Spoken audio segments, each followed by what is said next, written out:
Okay, तो hi friends, मैं आ गया हूँ और आज हम लोग शुरुआत करेंगे एक टॉपिक जेनेटिक्स से, जो कि टॉपिक है पैथोलॉजी का।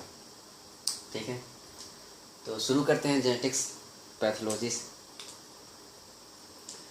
तो जेनेटिक्स में हम लोग पढ़ेंगे जेनेटिक डिसऑर्डर, और जेनेटिक डिसऑर्डर पढ़ने से पहले हम लोग देख लेते हैं कुछ some basic concept about the genetics. ठीक है, तो देखते हैं some basic concept about the genetics. कुछ कॉन्सेप्ट है कि जीन्स में जीन के बारे में बात करते हैं। तो जीन्स जो रहता है, genes are present in the chromosome of our cell. ठीक है, तो genes are present on chromosome. ठीक है, आगे देखते हैं कि क्रोमोसोम, तो क्रोमोसोम हम लोग जैसे कि देख रहे हैं कि क्रोमोसोम हमारे सेल्स में पेयर में रहते हैं। ठीक है, और एक क्रोमोसोम जो होता है वो मैटरनल से आता है, और एक जो क्रोमोसोम आता है वो पैटर्नल फैमिली से आता है। ठीक है, एक माता से आता है, एक पिता से आता है। ठीक है, तो ये मेरा क्रोमोसोम है, और क्रोमोसोम में मेरा जीन रहता है। जैसे कि ये एक जीन है, इसमें भी एक जीन है, तो क्रोमोसोम हमारा पेयर में रहता है और उस क्रोमोसोम में एक जीन रहता है। ठीक है, और दोनों जीन में से जो डोमिनेट करता है वो मेरा दिखता है। ठीक है, तो क्रोमोसोम में जो एक क्रोमोसोम में जो जीन रहता है उसको हम लोग बोलते हैं एलील। ठीक है, जो बोलते हैं एलील। तो दूसरा मेरा फैक्ट हम लोग कुछ इस तरह देख सकते हैं कि एलील, एलील क्या होता है, इसको ऐसे बोल सकते हैं कि single gene of a chromosome. ठीक है, यहाँ से हम लोग समझ सकते हैं कि एलील किसको कह रहे हैं, कि एक क्रोमोसोम में जो, जैसे कि पेयर में जीन है, तो जो सिंगल है उसको हम लोग बोलेंगे एलील, और इसी तरह ये भी एक एलील है। ठीक है, एलील हम लोग देख लिए। उसके बाद हम लोग देखते हैं कि जितना भी मेरे पास जीन्स रहता है वो सारा जीन ऐसा नहीं है कि कोड करे प्रोटीन को। तो जो टोटल जीन रहता है वो रहता है मेरा 20,000 जीन्स रहता है एक सिंगल सेल में। ठीक है, but all do not code for protein. सारे जो मेरे 20,000 जीन्स हैं वो सारे 20,000 के 20,000 जीन जो है प्रोटीन के लिए कोड नहीं करते हैं। प्रोटीन के लिए जो कोड करते हैं वो सिर्फ 1.5% ऑफ जीन रहता है, जीन्स होते हैं जो कि कोड करते हैं प्रोटीन के लिए, कोड फॉर प्रोटीन। ठीक है, ठीक है, तो ये हो गया मेरा कुछ बेसिक जीन के बारे में। ठीक है, तो हम लोग देखते हैं कि जेनेटिक डिसऑर्डर क्या क्या हो सकते हैं। तो हम लोग देखते हैं कि some genetic disorder, type of genetic disorder.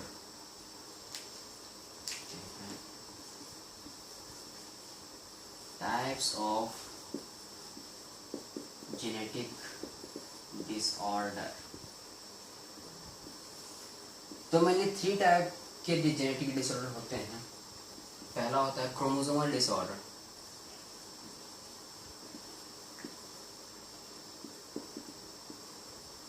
Chromosomal disorder. दूसरा होता है मेरा सिंगल जीन डिसऑर्डर। तीसरा होता है मेरा मल्टीफैक्टोरियल डिसऑर्डर।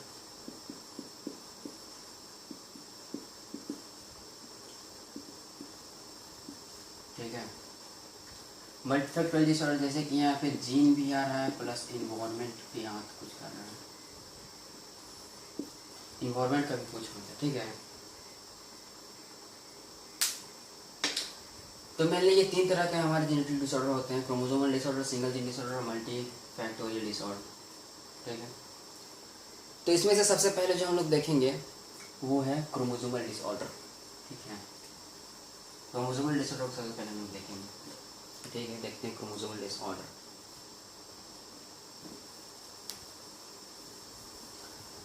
तो क्रोमोसोमल डिसऑर्डर का बात करने से पहले हम लोग सब क्रोमोसोमल के बारे में जान लेते हैं कि क्रोमोसोम क्या होता है, कैसे होता है। तो क्रोमोसोम के पहले हम लोग जान लेते हैं, क्रोमोसोम के बारे में पहले हम लोग जान लेते हैं। ठीक है, तो हम लोग सबसे पहले देखेंगे कि सब टाइप्स ऑफ क्रोमोसोम। सबसे पहले हम लोग पढ़ेंगे सब types of chromosome.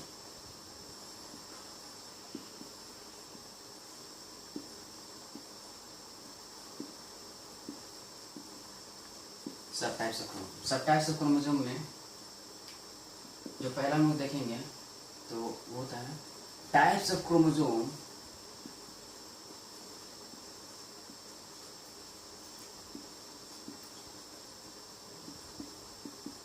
on the basis of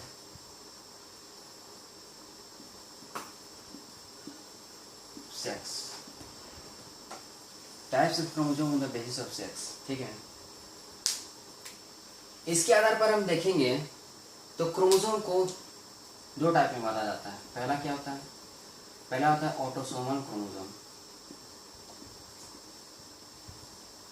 autosomal chromosome, ठीक है। और दूसरा होता है मेरा सेक्स क्रोमोसोम। ठीक है, ऑटोसोमल क्रोमोसोम जो होता है वो मेरा 1 से लेके 22 तक जो होता है वो मेरा ऑटोसोमल क्रोमोसोम। 22 नंबर तक जो होता है वो होता है मेरा ऑटोसोमल क्रोमोसोम। और सेक्स क्रोमोसोम क्या होता है? X एंड Y होता है तुम्हारा सेक्स क्रोमोसोम। ठीक है,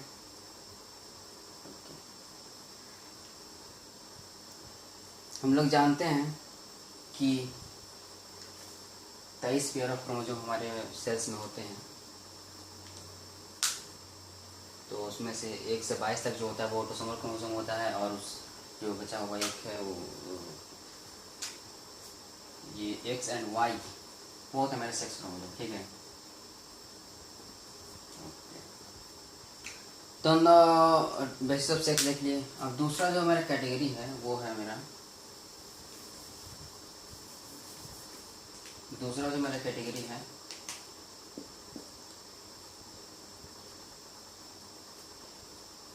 types on the basis of centromere.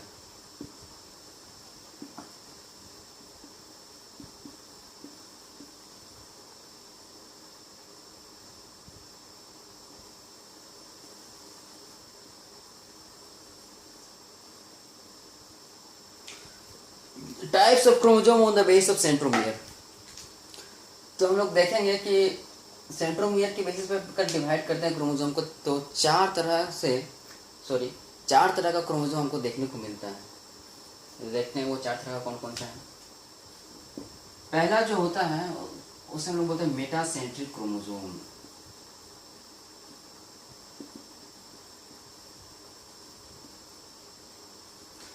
Metacentric chromosome इसको बोलते हैं हम लोग सेंट्रोमियर। जो बीच में रहता है ये है मेरा सेंट्रोमियर। ठीक है, तो यहाँ पर सेंट्रोमियर जो है वो मेरा क्रोमोसोम के बिल्कुल ही बीच में है, तो उसको बोलते हैं मेटासेंट्रिक। एम से होता है मेटा, एम से होता है मिडिल। ठीक है, तो मेटासेंट्रिक हो गया। अब दूसरा हम लोग देखें तो दूसरा होता है सब मेटासेंट्रिक या सब मेटासेंट्रिक। सब मेटासेंट्रिक क्रोमोसोम। सब मेटासेंट्रिक क्रोमोसोम में क्या होता है? जो सेंट्रोमियर रहता है वो स्लाइटली थोड़ा सा जो होता है वो मीडियल से थोड़ा सा और साइड में होता है। ठीक है, यहाँ पे है मेरा सेंट्रोमियर, तो इसको बोलते हैं सब मेटासेंट्रिक। ठीक है, अब तीसरा हम लोग देखते हैं। तीसरा होता है acrocentric. Acrocentric chromosome.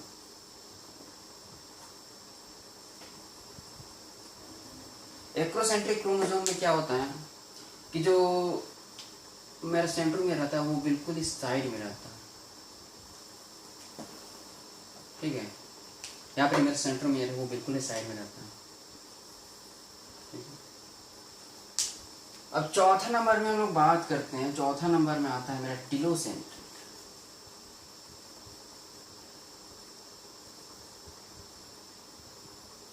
Telocentric chromosome. Telocentric chromosome में क्या होता है, जो सेंट्रोमियर रहता है वो मेरा बिल्कुल ही एंड में रहता है। ठीक है। तो टीलोसेंट्रिक सेंट्रोमियर जो होता है वो नॉर्मली हमारे बॉडी में रहता है, कुछ डिफेक्टिव वगैरह आ जाते हैं तभी टीलोसेंट्रिक क्रोमोसोम आता है। ठीक है। अच्छा, एक चीज और कि सब मेरा सेंट्रिक का एग्जांपल होता है मेरा एक्स क्रोमोसोम। ठीक है। एक्स क्रोमोसोम रहता है वो मेरा सब मेरा सेंट्रिक रहता है। वाई क्रोमोसोम रहता है वो मेरा एक्ट्रोसेंट्रिक क्रोमोसोम रहता है।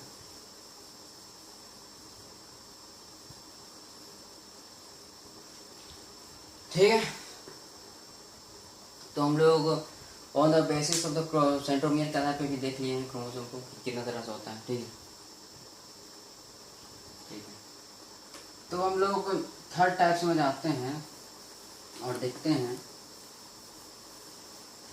कि तीसरा हम लोग देखते हैं कैरियोटाइप। कैरियोटाइप के बारे में पढ़ते हैं कि कैरियोटाइप क्या होता है। तो कैरियोटाइप क्या होता है? कैरियोटाइप स्टडी ऑफ क्रोमोसोम होता है।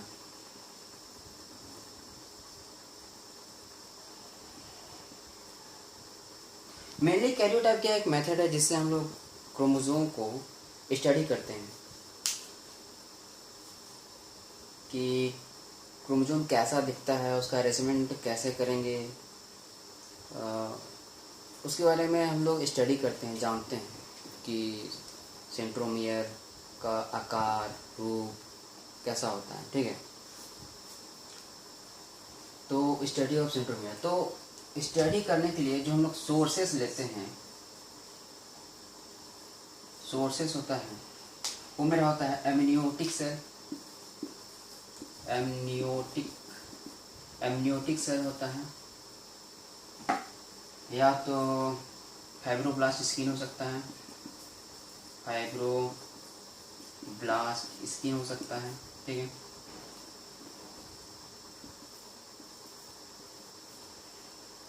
या तो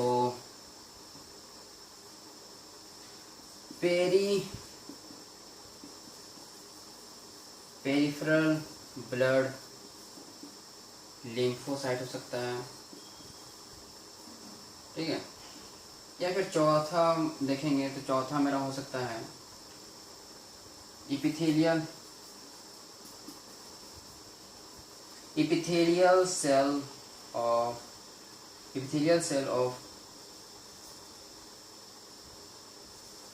buccal mucosa।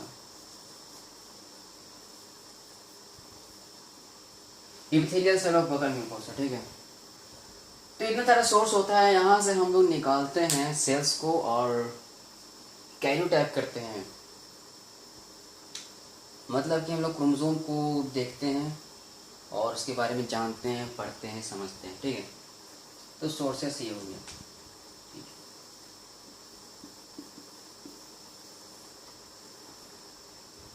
अब हम लोग एक चीज़ का हमेशा ध्यान रखेंगे कि जब भी हमको कैरियोटाइप पढ़ना है, जानना है, तो हम लोग ऐसा सेल लेंगे जो कि डिवाइडिंग हो। डिवाइडिंग सेल को हम लोग जो है निकालेंगे एक्सपेरिमेंट के लिए, कैरियोटाइप करने के लिए। ठीक है। तो डिवाइडिंग सेल रहेगा जो हमारे पास, उसको हम लोग मेटाफेजिक अरेस्ट कराएंगे। क्या करेंगे? डिवाइडिंग सेल जो होता है उसका हम लोग मेटाफेजिक अरेस्ट कराएंगे।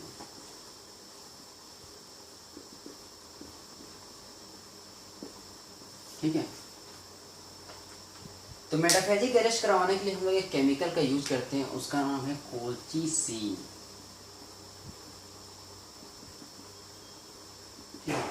कोल्चिसीन एक केमिकल होता है जो कि मेरा स्पिंडल फॉर्मेशन को ब्रेक कर देता है, मतलब रोक देता है।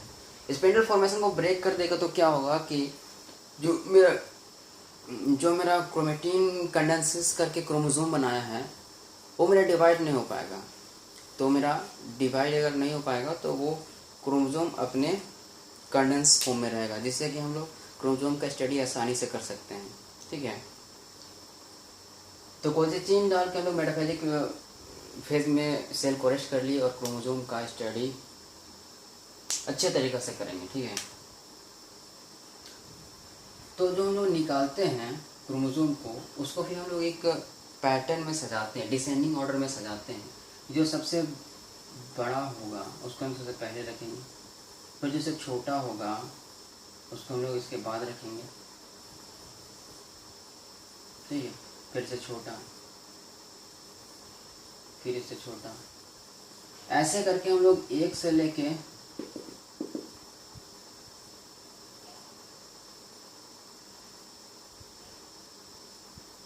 22 तक रखेंगे। और इधर आता है हमारा X and Y, X and Y.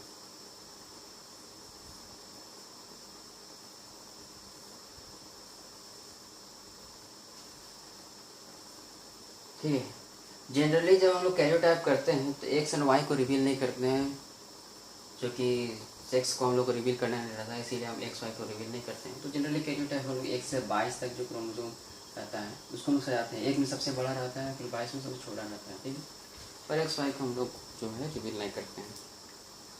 तो इस तरह से हम लोग कैरियोटाइप देखते हैं कि सबसे बड़ा से लेकर छोटा तक डिसेंडिंग और साइज को डिसेंडिंग ऑर्डर में सजाते हैं। ठीक है, क्रोमोसोम का।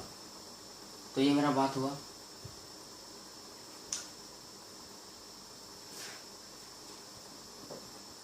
अब जो होता है कि इसका पढ़ने के लिए जो हम लोग क्रोमोसोम निकाल लिए सेल से, उसका हम लोग फिक्सेशन तो करेंगे।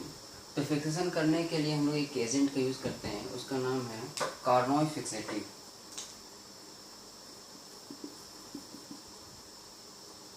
कार्नोइस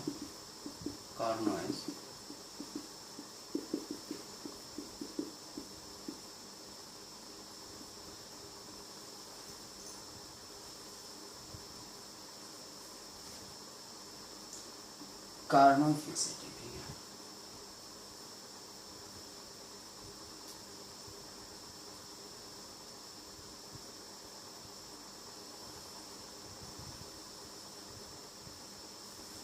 तो कार्नोय फिक्सेटिव में जो एजेंट होता है वो क्या होता है? Methanol,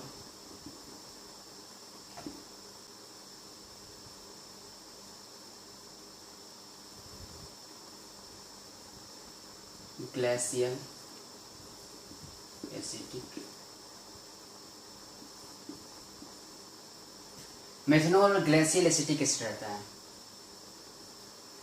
glacial acetic acid. ठीक है, मेथनॉल और ग्लेशियल एसिटिक रहता है। इसका जो रेशियो रहता है वो 1:3 में रहता है। ठीक है, कोई भी रेशियो नहीं रहता है।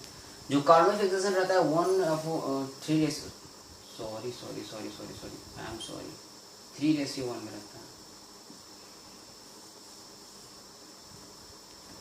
तो कार्बन फिक्सेशन में मिथनॉल ग्लाइसिक ग्लेशियल एसिटिक एसिड रहता है, जो कि 3:1 में रहता है कार्बन फिक्सेशन। अच्छा, अब थोड़ा सा हम लोग देख लेते हैं कि जो लाइट माइक्रोस्कोपी रहता है, लाइट माइक्रोस्कोपी में हम देखेंगे तो 5 मेगा बेस पेयर का रेजोल्यूशन जो होता है वो हम लोग को दिखता है। ठीक है, ये कैरियोटाइप ऑफ द क्रोमोसोम। ठीक है, अच्छा थोड़ा सा हम लोग देख लेते हैं किसके बारे में, क्रोमोसोम के बारे में। क्रोमोसोम के स्ट्रक्चर का क्या क्या खासियत होता है। ठीक है,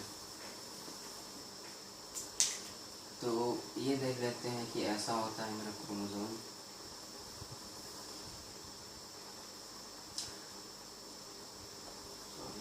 एक बनाते हैं हम लोग शॉर्ट आर्म, एक हम बनाते हैं लॉन्ग आर्म। ठीक है, तो शॉर्ट आर्म को बोलते हैं कि PR और लॉन्ग आर्म को बोलते हैं QR। ठीक है, और ये मेरा रहता है कि सेंट्रोमियर। ठीक है,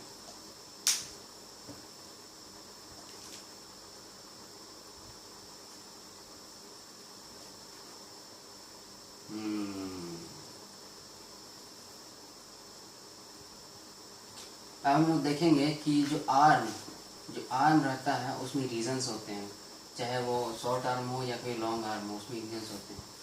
और रीजन्स में बैंड होता है और बैंड में सब बैंड होता है। तो किसी भी जीन का अगर स्पेसिफिक प्लेस बताना हो तो हम लोग बताते हैं कुछ इस तरह से, जैसे कि 13q124। 13 मेरा क्या हो गया, 13 नंबर ऑफ द क्रोमोसोम हो गया। क्यू हो गया मेरा क्या, लॉन्ग आर्म हो गया, ये मेरा नंबर ऑफ क्रोमोसोम, ये मेरा नंबर ऑफ क्रोमोसोम हो गया। और क्यू जो हो गया मेरा लॉन्ग आर्म हो गया, ठीक है। 1 जो हो गया वो मेरा रीजन हो गया, और जो ये 2 है वो मेरा हो गया सब, सॉरी ये मेरा बैंड हो गया, ठीक है। और ये मेरा सब बैंड, ठीक है। तो ये हो गया मेरा क्रोमोसोम, और क्रोमोसोम में प्लेस जो चीज रहता है उसको दिखाने का ये होता है तरीका, ठीक है। तो हम लोग देख लिए सब टाइप ऑफ क्रोमोसोम में, सारा चीज़ क्रोमोसोम के बारे में सब कुछ देख लिए, ठीक है। तो इसको यहीं तक रखते हैं, थोड़ा लंबा हो गया, फिर अगले वीडियो में पढ़ते हैं। ओके।